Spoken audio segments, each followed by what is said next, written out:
I'm so excited to introduce our Direction, Not Perfection community today to Kathleen Klug, a 40-year-old veteran in the profession of fitness, health, and wellness, currently serves as a holistic health coach, health educator, speaker, and using these platforms to inspire and inform, motivate, walk alongside people in their journey to revitalize their health and their wholeness. And I love that you add that in. Hi, Kathleen. How are you? I'm so good. Thanks for having me. Oh, thank you for being here. And I think I said 40-year-old, and I meant to say 40-year veteran of this profession of fitness. You've been doing this for 40 years, which is amazing. And even before we jumped on mic, and I'm just going to say it because I already screwed this up, but you're actually 60 years old, and I was complimenting you. I think you're beautiful, and I think the way that you're aging into whatever years are in front of you is beautiful. And you said something to me. You said, I don't know what 60 looks like. Why does that come out of your mouth? Why is that one of the first things that you're like, what's a number? Well, yeah, I think that our connection, our relation to an age as a number are these perceptions that we've had probably when we're young. I mean, I remember thinking, oh, my grandma was born old, right? And so that's my perception of 60 as a youngster. And then all of a sudden, here we are. We're 60 and we're like, hey, wait a minute. I'm not that. I don't even know what that means in that regard. It's like, it is what it is. And I know some young people who are really struggling with their stamina and energy and health. And I think they're a lot older than me. And just because of infirmities, and whether it's of the mind, body, or spirit, I do teach on integration of that. And all of those things that can come together can make us not well. And so, no, I love being my age. I embrace it, and I'm happy to share it, because why not? This Great. right? Yes. That it's not something to fear. It's not something to tell us that we need to be done doing what we love. I feel like you're blossoming at this age as far as like, do you feel like career-wise, are you maybe the happiest you've been? I am. I am. And I raised my girls, and they're both adults, and they're both on their own. And my husband and I, we've been married for over 30 years, 32 years. We're coming into a different stage in our life where we have freedom now, a new kind of Mhm. freedom. And we have resources and freedom. And so, yeah, it's like, oh, wow, this is a good season. And we're both Mhm. healthy. Now this is important, because to come to a place where you have freedom, you can do the things that you've kind of always wanted to do, Yeah. and you have this experience that brought you to this point.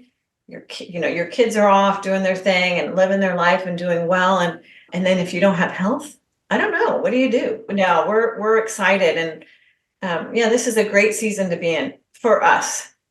Yes, yes. And I work with a lot of women in this season of life. I like to say seasoned or wise women, because it is a good time of life. We do have a lot of wisdom. And for anyone listening who's going, I don't have my health yet, that I have a lot, and I'm sure you do as well, clients who are discovering their health at this age, because there is maybe some freed up time or resources that they can treat their health like their job, that it's time to really put time back into self, which is so important. And I wanted you to kind of jumpstart us here. You believe very much in this holistic health, so nurturing of body, mind, and spirit. And that's already come out of your mouth. I'll shush, and you kind of go on your part of your journey that has brought you to this deep acceptance of it needs to be all.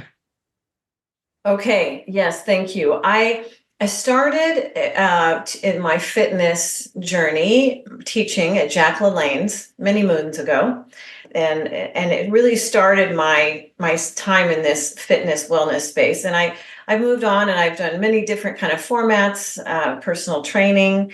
I went to the Institute of Integrative Nutrition for integrative health. In between there, I got my degree in addiction studies. I've worked in different places, and I've worked with a lot of different people, in individually and in groups. And what I learned along the way, and this is again the gracious gift of years is you get to see a lot of different things. You get to kind of test out a lot of different things because you see it if you're observing. And I observed working with a lot of people, a lot of healthy people. And then also I work with a lot of unhealthy people right now in the medical field that I'm in. And the thing is the issues are the same. And what I know that even if you are fit and you're eating well, there can be some disease or illness if we are in this perpetual negative thinking, or we are in a bad relationship, or we hate our job, or we have no sense of purpose. So we kind of think of health as what you eat and how you exercise. People can also be, say, unhealthy, but they're like in their eating and exercise, but they're connected in a community and they have all those other things, but they're not healthy either. So healthy is the integration, the balance, the harmony of our body, mind, and spirit. And so I've seen this, and I experienced this myself, where I have been in the fitness, wellness field for so many years, but my transformation in wholeness really came from a very powerful experience through forgiveness. And I felt freedom after releasing this. I did not even know it was a burden in my body, but we get to that idea that our bodies know. Our bodies are so wise, and they do know, and they actually keep track, because we can get stuck in those little traumas. So I've experienced that myself, the freedom, the wellness, the wholeness. And we have so many studies now going on with the body-mind connection. And we know that healthy thinking, positive thinking, healing thoughts can talk to our cells and change the way our cells are expressed. And also negative, pessimistic, fearful thoughts talk to the cells too. And we can create disease and infirmities through that. So yes, I look at body, mind, spirit, and connected with that, I wrote my book, Start With One. And I felt very called to write this book. And I knew it was going to be about integrative health, looking at body, mind, spirit. What does that look like? And how do we address these different areas of our life? And I also knew that there was a lot of information about behavior change out there. So how was my message going to be different? And I really felt that my message had to have an umbrella of grace over it. The idea of self-kindness and self-love and self-care and self-acceptance had to be practiced for us to truly heal and get healthy. Because change is complicated. Behavior change is complicated. And there's a lot at play with behavior change. There's behaviors that we have learned from childhood or kinder years that are not productive, but we've been practicing them for decades, from emotional eating to leaving, to negative thought patterns, to our whole sense of who we are, ourself, how we see ourselves, and how we value ourselves or we don't. All these things so often are in our subconscious. And so when we are looking and we bring awareness in and we're trying to change, we're going to mess up. So grace is the process that we want to really connect with when we mess up and we fall and we go, it's okay. I'm learning, and we keep going. But if we don't have that all or nothing can come in, and it's not helpful for healthy change. No, and I think, I don't know about you, it's one of the biggest things that I talk about with clients often, because it is a very black and white thinking, and it's not purposeful. I think if people could easily change it, they would have already, because they can see that it's not benefiting them, whether that's through movement or through food choices. But oh man, when you can hit little glimpses of seeing change in that area, It's amazing. And I would love to hear how you go about that with your community. And I'm picturing this being layered in. I believe you have a course, right? Is it a 12-week course? I have an e-course. Okay. I have an e-course, and then I do 6-week small group coaching, and then I also do individual coaching. And then I also work in a program, which is a year and a half. It's an 82-week program. Hmm. So, because we know it takes a long time to change our behavior and especially our habits. Yes, sorry. Give us like an example of if you even have a specific client in mind where you have really been able to see them at this starting point and then where the small changes start to really take place. Yes. So what I do initially is I give them an assessment, and I created, you're familiar with IIN, I think, but that's Institute of Integrative Nutrition. Yes. Yeah. So, well, I put together this integrative life circle. And in this circle, we have the body, mind, spirit. And within each category, we have different subcategories for. So physical health would include your exercise and your home eating, your just overall movement. And then you would have like environment for your work or for your, and then you would have your spirit, like your sense of purpose, your joy, if you're having fun. And so these are all ways to kind of look at life as a whole integrated connection. And it's an assessment. So people will take this and they put a little dot on the circle, depending on if they find satisfaction in it, or if they are not satisfied, if they know that they need some more support or help or love in that area. And so they connect the dots and they can see at a glance, then the dots that are closest to the center is where they want to bring some attention and intention to. And the dots on the outside is where they can celebrate, where they're feeling pretty good about.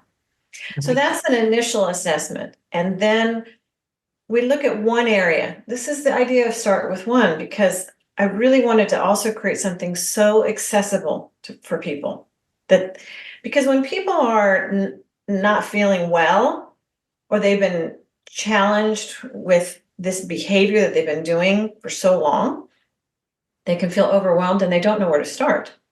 And they just start with one thing. Start with one thing. And that's this idea. So once an assessment is made, if it's physical health or lack of exercise, okay, we would go to something like, why do you want to change? And so they would identify what their why. Why do they want to change? They want to get off their medication and they want to feel better. They want to be able to move without hurting. They want to be able to get back to skiing. They're going to be doing some traveling and they want to be able to walk comfortably or fly comfortably. So they know their why and they have a picture of it. And then I ask them to say, okay, well, you want to travel comfortably. You want to be able to move around the city. What does that feel like? What does that look like? And then have them really create an image in their mind from their eyes, not from an observer, but from their eyes, like they're walking around and they're looking at all these sights and they're climbing and they feel so good, and really connect it with a feeling like this feels so good. Or they're skiing and they can see the mountain and they can hear their swish of their skis, or they can feel the cold breeze in their face, whatever. They really like put themselves there. So they have a why, and then they have a what, like what this looks like, what it feels like. And then they can do the how. Okay. So we have a vision. And we know they need to get strong, they need to get healthy, they need to eat better, they need to move more. So how do you start? There's so much. You just start with one thing. And if they're not moving now, maybe it's just a walk. So we connect them to one thing that they can do. I have literally done this process, and we've started out with drinking 2 glasses of water. And we know we feel better with 2 glasses of water. And then it goes to 3. And then they're going to shoot for 45 ounces. Once you're in movement, you're in movement. And we know the bowl is rolling. So yeah, it can be simple. I work with a gal now, and she is really not healthy, but she's getting healthier. And her goal is to walk down the hall 3 times a day. That's where she's going to start. And I've already seen her progress in that. Another gal was doing walking videos on YouTube in her living room. Now she's doing her treadmill, which she says is a lot harder, very slow, but she's doing something and she's already seeing progression. So, and that's how it is. It's once you start. Now, these are also people who are starting close to zero. Not everybody's starting there, but it's the same process. Yeah. Yeah. No, I think those are fantastic examples. I like that you started more at zero because for a lot of us, you can hear start small, baby steps, but that's how small we're talking about. Like, I'll give you my current client. I just got off the phone with her this morning off of Zoom, and she wanted to start keeping promises to herself. And we kind of came to this agreement that the promise can't be to go to the treadmill. Like, you would have already done it if that was that easy. The promise was, I'm going to put my shoes on in the morning. I can keep that promise to myself of lacing up my shoes. And that one small action will lead to, normally for her, once the shoes are on, then she might walk 5 minutes. But I'm hoping my listeners are hearing all of these very small examples. And then I always think the next part of this is don't let your brain get in the way. Don't let that negative thinking of, well, this can't be enough, this doesn't matter type thinking self-sabotage, because those small actions feel too easy almost, which is amazing, right? Like, if we can make an action feel too easy, check. Hallelujah. That's right. Yeah. Well, and there's that saying, reduce it to the ridiculous. It seems so too simple, but like you said, but if they do it consistently, they're going to feel better. Yeah. Even with those small little things. Right. Which brings the ripple effects into play, like what you're talking about. 2 glasses of water starts being 3, which we feel more energetic. So maybe we go for a walk and ripple, ripple, which is really cool to watch out of somebody when they're not so hyper focused on, I should, I have to. Wow. Yes. Yes. Well, so the how is then, if you think about, you have the reason why you want change, and really trying to make that why bigger than the pain of the change. Get this vision and this reason why you want to change. It's bigger than, oh, I'm not going to be able to do this, or I'm going to have to give up my favorite foods. Is, you let what you want to create for yourself be bigger than that. For when, not if, again, when it gets to be a challenge, you can remember, nothing tastes as good as this feels, as strong feels, as free feels, as, keeping my promise to myself feels. So we want to create that. And then we get to the how. And what I did with the how for my book was I did the get in gear skills. So the G in get in gear is goal. And that's that one thing. That's where we start with one thing. And it is maybe getting your shoes on.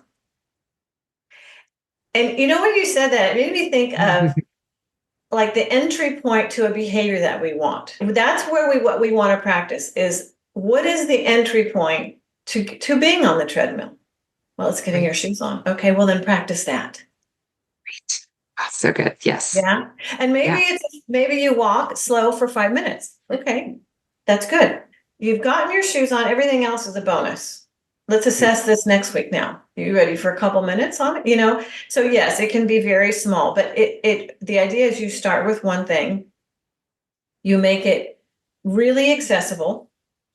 And so losing weight is not the goal. My goal today is a behavior. And so it's not, when I think of the target behavior, it's not, of course, that's our goal today. We have a bigger goal. It's more of a vision, but our goals are really our behavior today that move us in that direction. So we want it to be very accessible, very achievable, and it can be an entry point. It can be something big. It depends. It doesn't matter. It's the same process again. So that's the G. And then E is the environment, really creating your environment, designing your environment to support your goal behavior. So it would be having your shoes out, like your client would have their shoes out. They wouldn't tuck them in the closet in the spare room. They would have it very accessible, very easy. It's the same thing. I say, if you have a bowl of celery or carrots out on the kitchen counter, that's what you're going to eat. If you have a bowl of cookies out on the kitchen counter, that's what you're going to eat, right? It's like, what is easy? What is right there? What is in your environment? And anybody that wants you to buy anything from big food, I mean, sit in your living room for a while watching TV. They know that they're going to bring the environment right into your house. They're going to influence you through all those commercials, whether it's fast food or pharmaceuticals, basically. Those are the two big ones, right?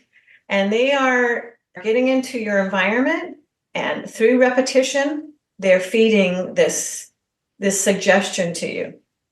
And this is what this is suggestion. And it's very powerful. So if we really understand the power of our environment, because they do, just like they put the candy for the little ones right down on their eye level, that's not an accident, because our environment dictates so often and influences for sure our behavior. So, and it's much easier to change our environment than it is to will ourselves through it. Right. Yeah. Yeah. Yes. So it's environmental design. And when we understand this, then we can use that information for us, for our benefit, to make it easier to choose better and to support us in those goals. And then the A in GEAR, GAEAR, is you ask for the support you need. Because we're not an island, and we do better with accountability and connection and support.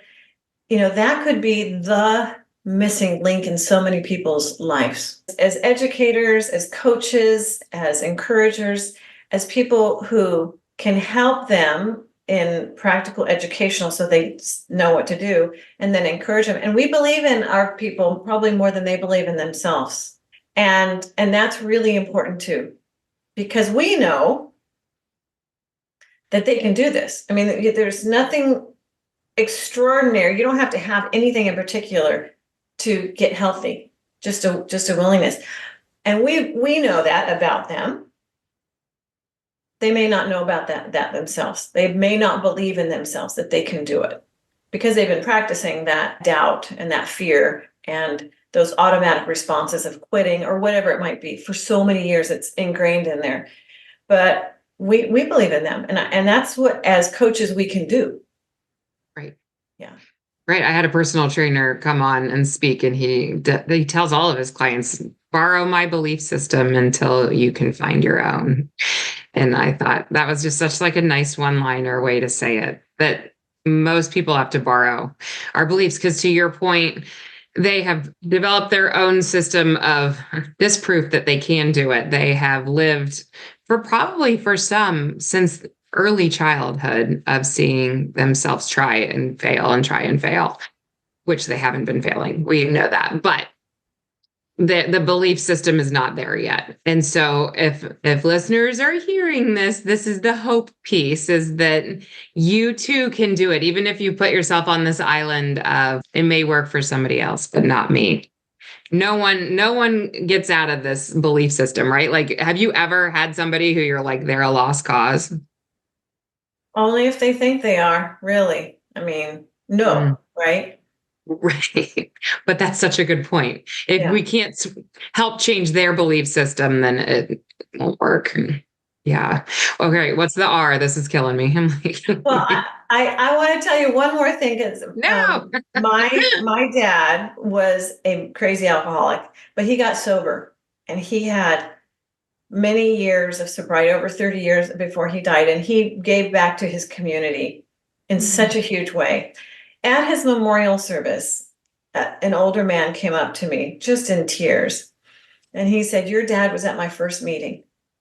And he said, "I was a wreck." And he says, "Your dad told me to keep coming back, that we're going to love him until he can love himself." And he, however many years later, was crying at just how that touched him, and the power of this belief. Like, you believe in me? I don't even believe in myself. Yes, I do. And so it's a really powerful thing, and it can be the missing link is to get the support you need. So we want to identify what that looks like for us, and then we need to ask for it. And also identify that we are worth it. We're worth asking for it, whether it's asking our family what we need in the house or hiring somebody for the support that we need. We are worth it. So, and that's all part of the expanding and learning and self-acceptance and sense of worth too. So the R is reward. Yes. And what we know is behavior that is rewarded is repeated. And all of our behavior that we've come to in this state today was somehow rewarded if it's a habit. Our coffee in the morning, the reward is the sip, the holding the cup, whatever it might be. Everything is rewarded if we repeat it. And so what we know is when we say eat food that is not healthy for us, or we binge, there is a reward with that. But what we want to understand is that if we know that how important it is to reward ourselves for behavior that we've done. So when we have done our target behavior, we've actually followed through with it, we want to acknowledge it and celebrate it, because that then will come into our mind, into our neurology. We will be rewiring through the reward system. It's the reward, repeat, reward, repeat. And this is what we want to practice and practice and practice until basically it becomes a habit. So it's a really important part of changing behavior. And you said this too. When people say, I'm going to do this, like I'm going to go on the treadmill, it's like, wait a minute. When we say something out of our mouth, we want to do it. Because, as you said, people will say, I'm going to do this, and they don't. And so they, over years, I'm going to start Monday, and they don't. I'm not going to eat any of this, and they do. And, they stop trusting what comes out of their mouth. They don't believe themselves anymore. So that has to be rebuilt. So when I say I'm going to walk down the hall, I walk down the hall. And when they do that through repetition, that's why it has to also be very easy and simple. And then we have this reward cycle going on. Then they start trusting themselves again. So when they say something, they do it. They say something, they do it. And so when they say something, it connects in this neurology and their body and their cells that they are going to do it. But that also has to be kind of retrained if they have, said a lot of things and they don't really even trust themselves anymore. Right. And let's hold here for a minute, just so everybody really continues to get deep understanding of this, because you would do the same thing. I'll give a different example than the exercise. Let's go food for a minute. If somebody's like, I'm going to even eat 3 to 5 fruits and vegetables a day, and they don't do it, then the trust starts to diminish, right? And so if this was your client, you had the perfect word, and I should have written it down.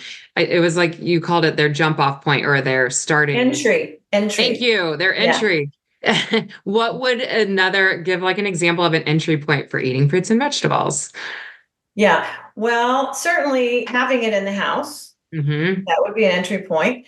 Putting it in maybe a bowl on the counter would be an entry point, because again, you're much more likely to eat it.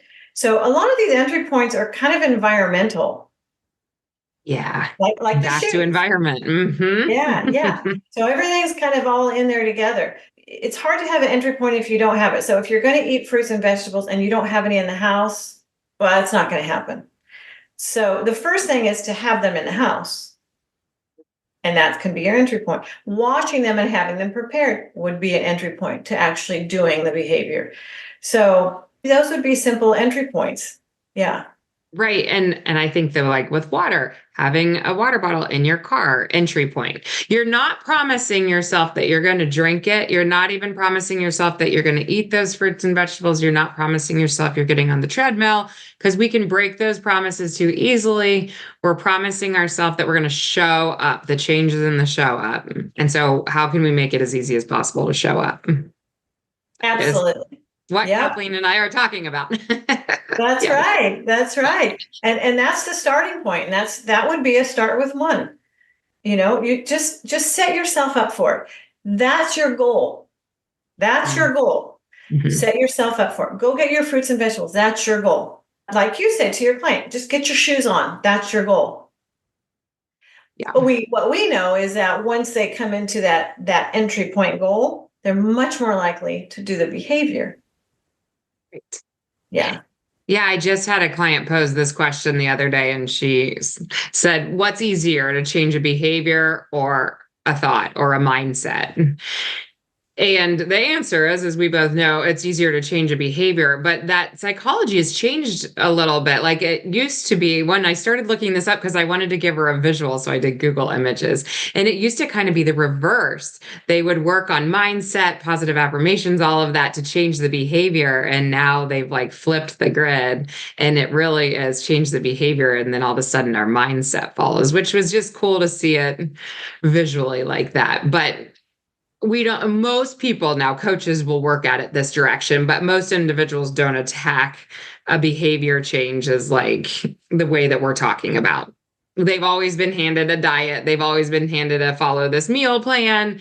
And I don't know about you. Do you still have individuals who want that? They are like, please hand me a meal plan, hand me an exercise plan. But if it's not individualized, then they don't follow it. Not for long, at least. Maybe they'd follow it for a month or two, but do you battle that at all? Do you feel like most of the time by the time people get to you, they're already so ready to change, they're just ready to flow with how you want to and where you want to take them, or do you have to really bring them along for the ride first? Both. Both. Both.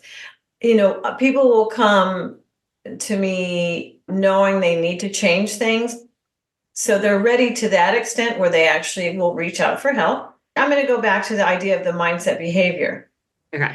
Because I like what you said. The behavior then drives the mindset, but this is a circular motion because the mindset definitely drives the behavior. So it's both ways. It's a circular action. And I think the connection is that what we know is it is circular. It's not just one direction. Sometimes with people, they want to change a behavior. I think the behavior as the end line. When we just look at the end line, and we can do this, and we do this, we go, okay, walk, eat your vegetables, drink your water.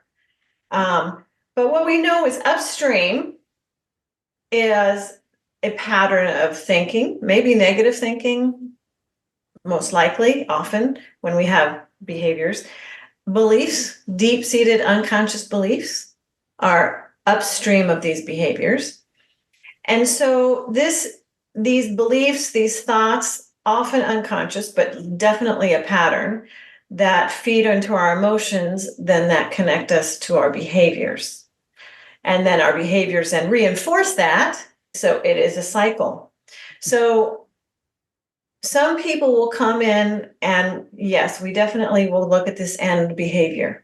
What can we do? How can we crowd this negative behavior with some good positive behavior, actual practical things? But then we must also go upstream and say, well, what are your beliefs about you reaching this?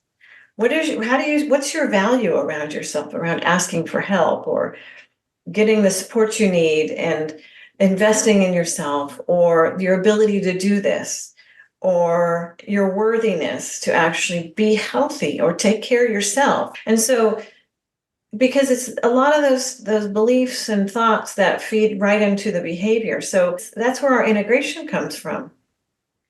And identifying the thoughts that are very unproductive, because our thinking, as they could be very unproductive, often negative, often those are just patterns, those are habits. Those are the same as any other habits. We are in the habit of negative thinking, or we always think the worst, or we're worriers, or we complain, or we talk bad about ourselves, or we automatically go to self-shaming. Those are patterns, those are habits. We don't even know we're doing them, but they are feeding our behavior, they're feeding our results. So it is a dynamic look at the whole system, just with gentle grace too. Attitudes that we've been raised with. We've started showing emotional eating tendencies as a 5-year-old. And they can go back to look at these years and they can see some disordered responses with emotions and disordered eating and stuff. So for many people, they've been practicing this and it's very unconscious for decades. To undo that is some work of attention and intention and self-awareness.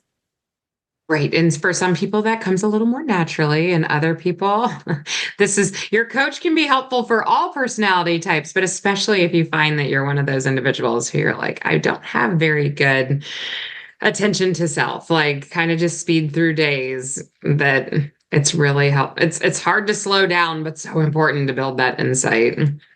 Yeah. I don't know. I want to bring back up your point of rewards too, and how important it is to reward ourselves or to acknowledge that we've done something well, because I think this is another area that individuals can hear it's important and blow right past it. Mhm. Because it doesn't feel like that big of a deal. And to us, we can see it from this other side and go, this is a huge part of your journey. And you just busted through it and made it feel easy. And to them, they're going, oh, yeah, but there's always a yeah, but behind the rewards for a lot of individuals, because they feel like they should do more, right? It was too easy to get to that reward. I don't know. How are some of the ways that you bring your clients to attention? Do you have them write down their things that they've done well? Is that part of your program? Rewarding ourselves for the behavior that we have established as our goal behavior is very important. It can be very small. Those stars on our papers when we were growing up for the teacher? We have not outgrown those. And it was as important in third grade as it is now. And it's the smallest thing, but it is important. Because remember, as a kid, we go, Mom, look, I got a star. There was an acknowledgement of my work, of what I did, of my effort, and we got acknowledged for it. And this feels good. And there's that reward. Repeated is more likely to be repeated when it's rewarded. So I have people keep a chart or a calendar. I don't care if it's a check on the calendar, a star. It's an atta girl. They may look at themselves in the mirror, I did it. Or they may just go, I did it. That felt good. What it is it's an awareness and an acknowledgement and celebration of what you did. And that can be the smallest of things, but it's important. And of course, we want it to be simple because we want it to be doable.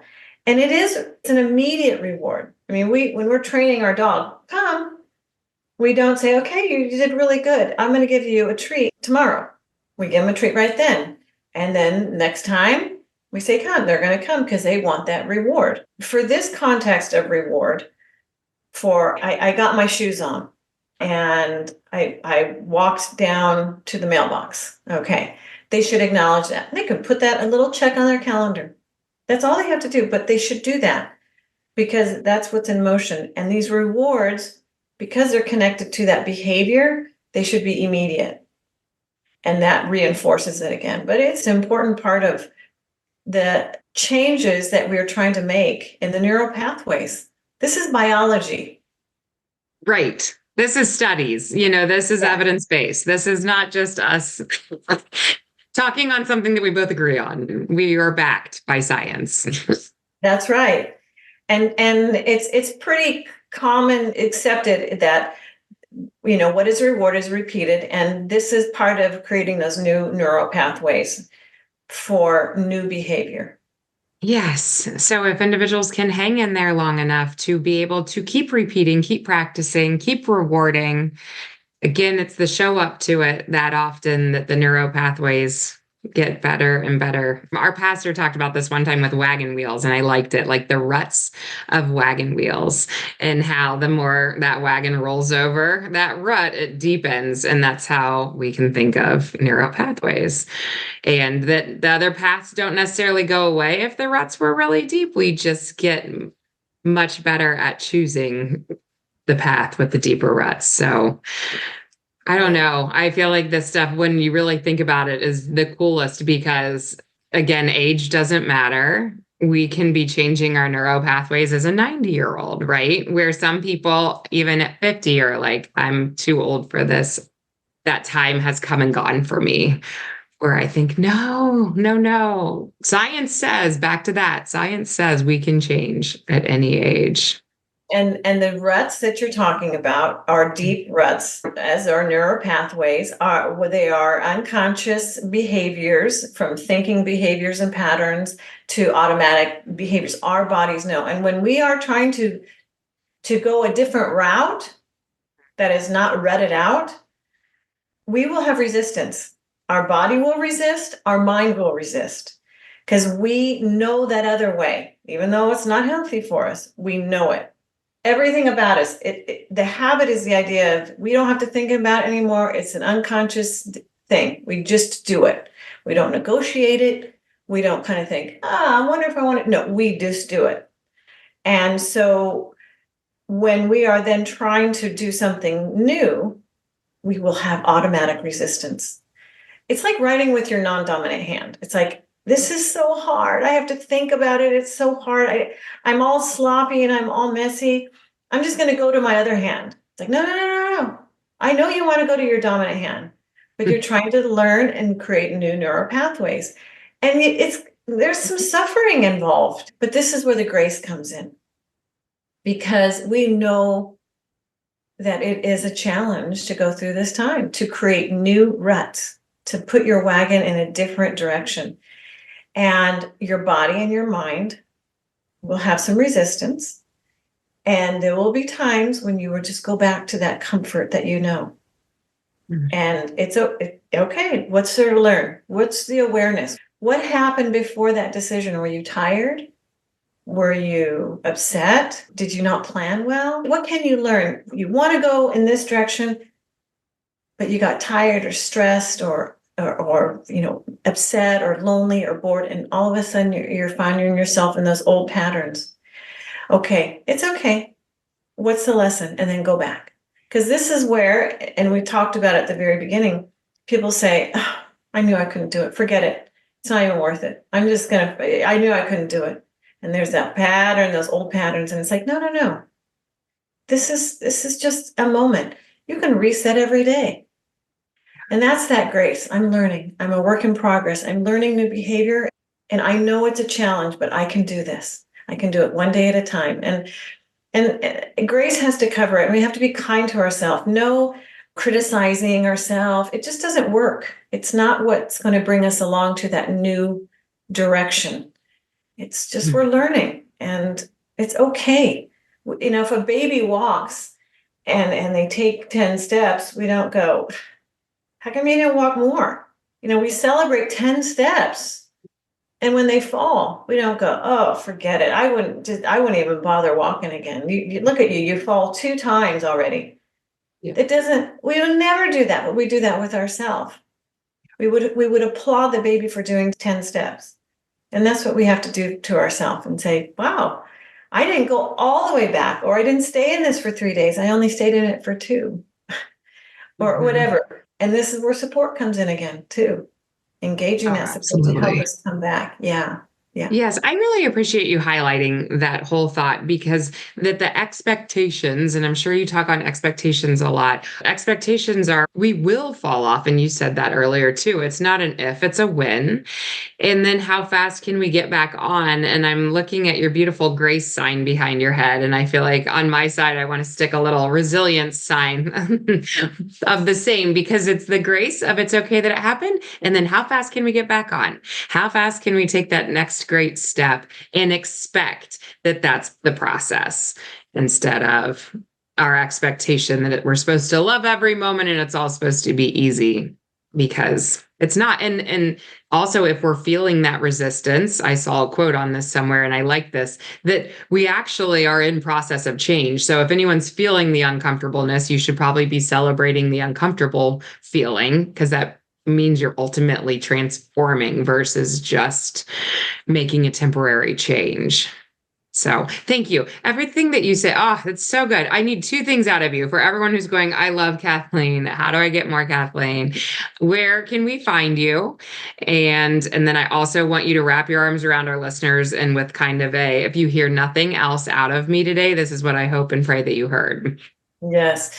Well, you can find me at Kathleen Klug, KLUG.com. And I also have my book, Start With One. The subtitle is A Simple Approach to Upgrade Your Health, Body, Mind, and Spirit. And that's online at Amazon or Barnes and Nobles.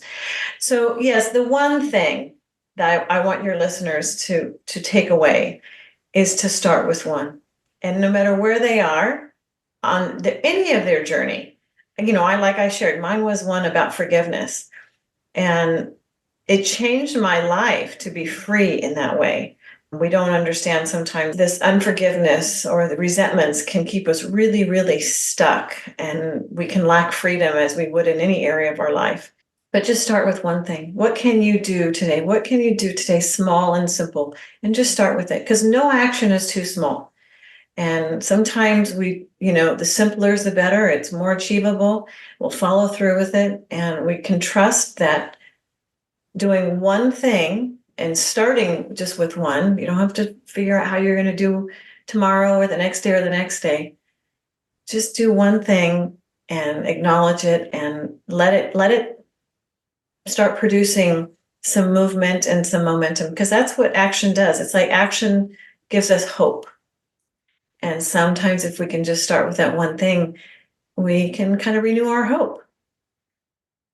So good. Start with one, no actions too small, and show up. Thank you so much for joining us today, Kathleen. You're welcome. Thank you for having me.